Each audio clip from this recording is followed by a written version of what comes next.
नरगिस ने आखिरकार फैसला कर लिया कि मनाहिल की शादी वलीद से ही होगी और जारा जो मनाहिल की खुशी पर निगाह रखती है देख रही है कि कैसे वो इस सिचुएशन में इंटरफियर कर सकती है। इस सबसे पहले चैनल को सब्सक्राइब करना ना भूलिएगा। ड्रामा के अगले हिस्सों में आप देखेंगे कि मनाहिल और साबा के बीच तलक का मसला अपने आप पर खुद ही साबित हो जाता है। मनाहिल नरगिस से कहती है कि अब वो इस घर में नहीं रह सकती और जा रही है। नरगिस उस रोकर कहती है, बेटा तुम कहीं नहीं जाओगी क्योंकि वालिद तुम्हें पसंद करता है और तुमसे शादी करना चाहता है। यह सुनकर मनाहिल हैरान हो जाती है। तभी वालिद वहाँ आता है और अपनी माँ से कहता है, अम्मी मुझे पहले से ही मनाहिल पसंद थी, लेकिन आपकी खुशी के लिए मैंने सबा से शादी की थी ताकि आपका दिल ना दुखे। नरगिस ये सुनकर हैरान और प्राउड महसूस करती है और कहती है, बेटा अगर तुम पहले ही बता देते तो मैं शादी मनाहिल से ही करवाती। फिर नरगिस मनाहिल से कहती है कि वलीद और वो दोनों उसके लिए रेडी हैं, बस उसका हाँ चाहिए। मनाहिल थोड़ी देर सोचकर शादी के लिए तैयार हो जाती है, लेकिन अब उसे ये फिक्र होती है कि मजीदा क्या सोच रही होगी। नरगिस कहती है, तुम्हें उसके बारे में फिक्र करने की जरूरत नहीं, उसने हमेशा तुम्हारे साथ नाइंसाफी की, तुम्हारा घर छीनने के लिए उसने जैन से तुम्हारी शादी करवाई थी।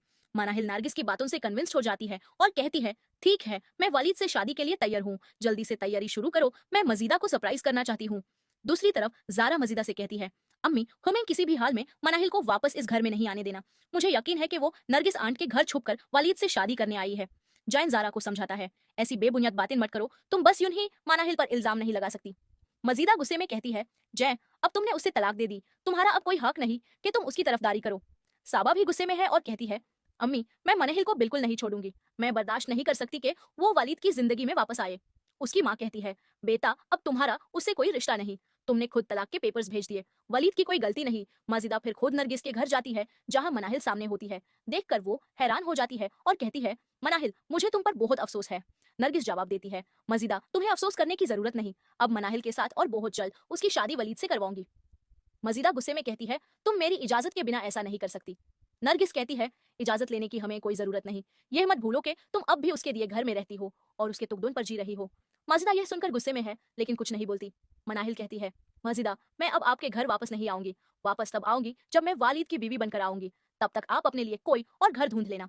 माजिदा यह सुनकर हैरान हो जाती है कि मनाहिल ने उसका घर छीन लिया। नरगिस कहती है, हाँ अब तुम्हारा हक है, अपना कब्जा और डॉक्यूमेंट्स भी हासिल कर लो। माजिदा परेशान हो कर घर वापस जाती है। जरा और हन्नन अपनी माँ को इस हाल में देखकर पूछते हैं, अम्मी क्या हुआ, क्या मनाहिल वहाँ है? मजीदा कहती है, हाँ मनाहिल वहाँ है और उसने कहा है कि अब हम वो घर खाली करें। जैन यह सुनकर हैरान हो जाता है और कहता है, भाई जब तक हमने उस घर में सुकून से रहते रहे, अब वो घर हमसे छीन रही है, हमें कुछ करना होगा और नया घर ढूंढना होगा। जैन परेशान हो कर मनाहिल के पास जाता है और कहता है, मनाहिल प्लीज वो घर मत छीन, ये हमारा आखिरी सहारा है। मनाहिल कहती है, जाओ जैन मैंने वो घर तुम्हें माफ कर दिया, मैं सिर्फ तुम्हारी माँ और बहन को वहां रहने दे रही हूँ, लेकिन तुम मेरे सामने मत आना, मुझे तुमसे नफरत है। जैन वहां से चला जाता है। दूसरी तरफ अम्मी का दिमाग चलने लगता है और जारा भी उन्हें छोड़कर वहां से चली जाती है। अब वो पक्का डिसाइड कर लेती है कि वो कभी वापस उस घर नहीं जाएगी। अब देखना यह है कि वालिद और मनाहिल की शादी हो पाएगी या नहीं। क्या नरगिस ने वालिद की शादी मनाहिल से करवा कर सही किया या गलत, अपनी राय कमेंट बॉक्स में जरूर दें और ऐसे ड्रामा रिव्यूज के लिए चैनल को सब्सक्राइब करना ना भूलें।